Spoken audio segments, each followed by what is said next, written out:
I used to say that for people who were deficient in their sleep, that sleep wasn't like the bank, that you can't accumulate debt.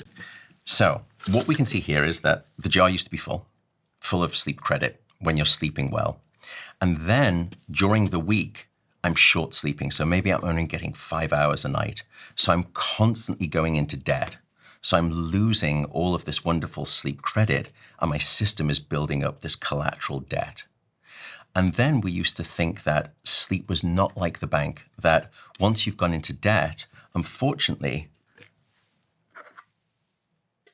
the lid is closed. And even at the weekend, if you try to pay it back, you can't put back credit into the system.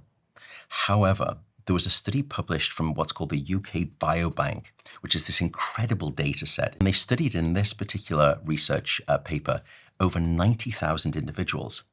And what they did was they essentially split them down into those individuals who were short sleeping during the week and then short sleeping at the weekend. And they compared them to those individuals who were short sleeping during the week, but then long sleeping at the weekend.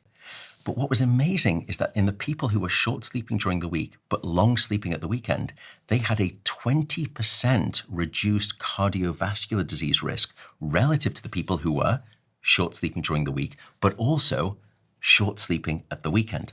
Now, to be clear, both of those groups had a higher cardiovascular disease risk than people who were sleeping sufficiently during the week and sleeping sufficiently during the weekend. So I'm not saying that it's a completely free lunch, but for the first time, we realized that at least one system, major organ system in your body, is like the bank, which is that if your heart at the weekend,